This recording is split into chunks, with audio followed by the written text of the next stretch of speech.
no ensaio 1, lá na frente, página 240 e alguma coisa, eu apresento um ensaio que eu fiz sobre, na época que nós estávamos estudando, né, sobre uma análise tipológica de Isaías capítulo 65. Nós estávamos falando sobre novos céus e nova terra e fomos lá em Isaías capítulo 65, a partir do versículo 17, que fala sobre eis que crio novos céus e nova terra.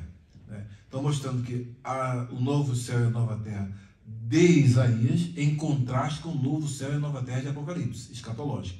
Então, tem contraste. Aí, esses contrastes, nós vimos as continuidades e descontinuidades. O que na nova terra e no novo céu de Isaías entra no novo céu e na nova terra escatológicos. O que fica para trás e o que é levado para lá. Então, aqui então eu coloco a ceia, né, como sendo esse cumprimento da ceia do Senhor como Steigerung. O que é Steigerung? Lembra? Do maior para o maior, um desenvolvimento. Aqui é uma progressão, uma intensificação. A palavra alemã, né, Steigerung, tem esse sentido de uma intensificação. Então, há uma intensificação e uma ressemantização de elementos da Páscoa que vão entrar nos elementos da ceia. O que entra e o que sai. Então, na ceia não tem ervas amargas, não tem todo aquele modo de realizar a Páscoa, né, o Cordeiro Pascal, que é o próprio Jesus. Então, só o pão ázimo que vem, e também o fruto da vide, que vai representar o sangue de Jesus. Esses dois elementos, eles vão fazer com que a Páscoa seja ressemantizada e ela dá início à instituição da ceia do Senhor. A partir daí, você vai ver que elementos são descontinuados. Descontinuados, quais são eles? Ervas amargas, mas o que? O fruto da vide existiu? Oi? O fruto da vide foi... Isso aí aconteceu no período interbíblico. Que é a seda de Pêssar, né? Seda de Pêssar, a refeição pascual incluiu o vinho. Até porque, num período em que eles não tinham um templo, não tinham condição de fazer o sacrifício dos animais, então aí nesse período surgiu. E na época de Jesus ela era celebrada assim. E foi por um desenvolvimento que é diferente da Páscoa que foi celebrada lá no capítulo 12 de Êxodo, da instituição primeira. Então houve um desenvolvimento, e esse desenvolvimento foi por Deus que esses dois elementos da Páscoa dos dias de Jesus foram tomados para representar o corpo e o sangue de Jesus. E o Cordeiro Pascal é o próprio Jesus, que agora passa a ser representado pelo pão. E o sangue do Cordeiro, que era a garantia de que, né, o destruidor não iria, né, atingir os primogênitos lá dos filhos de Israel, não é isso mesmo? Então ele agora é o sangue redentor que o próprio Cristo, o próprio Jesus, derrama sobre nós. Então, a descontinuidade é aqueles elementos que ficam para trás, e a continuidade é aqueles elementos que continuam, que ainda persistem, como o pão ázimo, por exemplo. Daí então o estudo da continuidade e descontinuidade de eventos, figuras e instituições do Antigo Testamento e seu cumprimento no Novo Testamento é essencial para a compreensão teológica da narrativa bíblica. A relação entre tipo e antítipo, com o conceito de Steigerung, de intensificação, sempre o antítipo é maior do que o tipo. Então o Cordeiro Pascal agora é o próprio Filho de Deus. Então há uma intensificação aí, né? O tipo apontando para o antítipo é infinitamente superior aos tipos. Então essa intensificação revela como Deus progride na revelação de seu plano redentivo. A revelação é progressiva. Um exemplo paradigmático é a transição entre a Páscoa do Antigo Testamento e a ceia, conforme nós já fizemos aqui uma síntese. Depois vocês têm uma condição de ler. Aí então a definição, sempre é bom você estar fazendo, tem que dar uma definição. Continuidade refere-se aos elementos temáticos, teológicos ou institucionais do Antigo Testamento que permanecem ou se encontram ou encontram correspondência no Novo Testamento. Por exemplo, o tema do sacrifício do sistema levítico, que aponta para a necessidade de expiação pelo sangue, encontra seu cumprimento pleno no sacrifício de Cristo na cruz, o qual foi oferecido, aliás, uma vez por todas, como nós vimos aqui recentemente, Hebreus capítulo 10, versículo 10. Por exemplo, a redenção por meio do sangue de um cordeiro da Páscoa, Êxodo 12, encontra continuidade no sacrifício de Cristo, o Cordeiro de Deus. Tá? Porém, o que acontece? O que fica descontinuado aí? O sacrifício do Cordeiro. Então, ninguém mais hoje sacrifica. Na parte da ceia aqui, a gente não sacrifica o Cordeiro. Então, aquele Cordeiro, que milhões deles que foram mortos, né, eles apontavam para o Cordeiro de Deus que tira o pecado do mundo.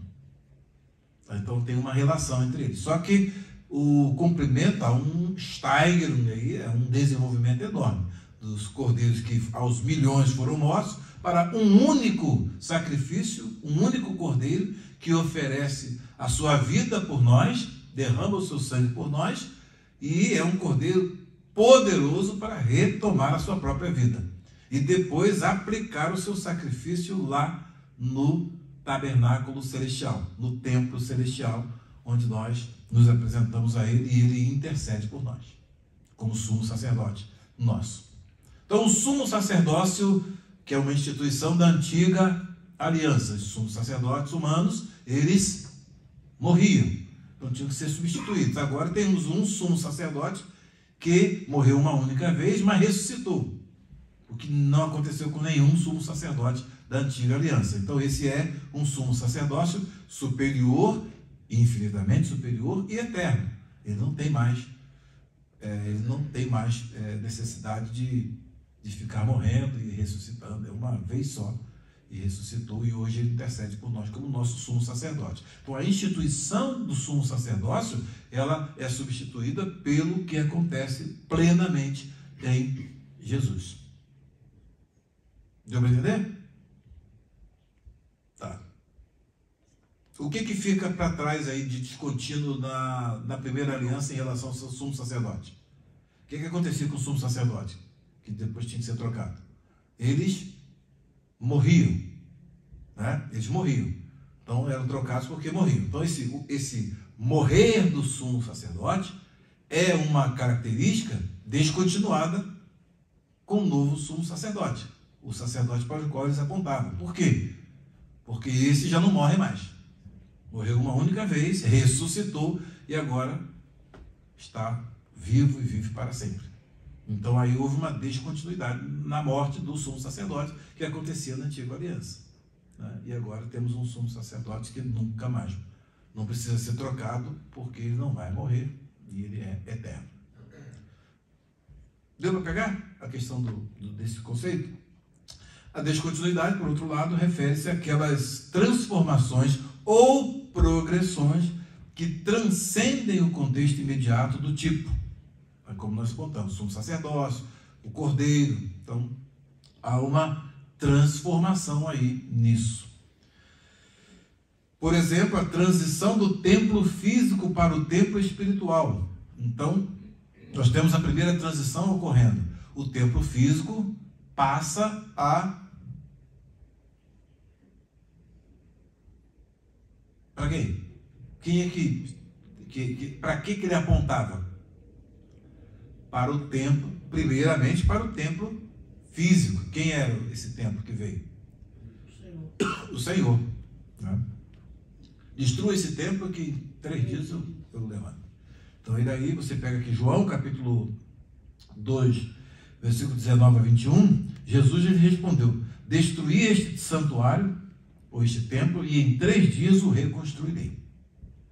Replicaram os judeus: em 46 anos foi edificado este santuário, e tu em 3 dias o levantarás? Deu câmbio mental lá nele.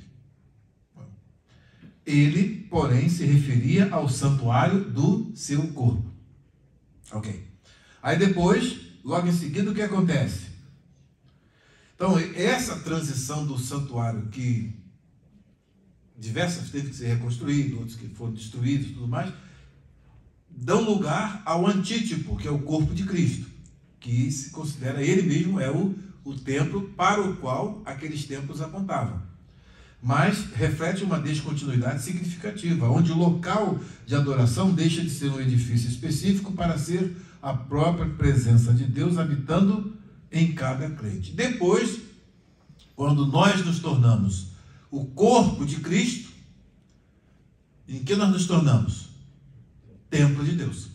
Então, a igreja hoje é o templo de Deus, destopicalizado, não tem um lugar específico. Onde tiver um membro dessa igreja, ali está o templo de Deus. Os verdadeiros adoradores, que o adoram ao Pai em espírito e em verdade. Então, houve uma descontinuidade daquela construção física que existia na antiga aliança, para hoje um progresso em que cada um de nós individualmente hoje é templo. O sacerdócio do Antigo Testamento hoje se transforma em quê? A igreja. A igreja hoje é constituída de reis e sacerdotes para Deus. Você nem sabia que você era rei, né?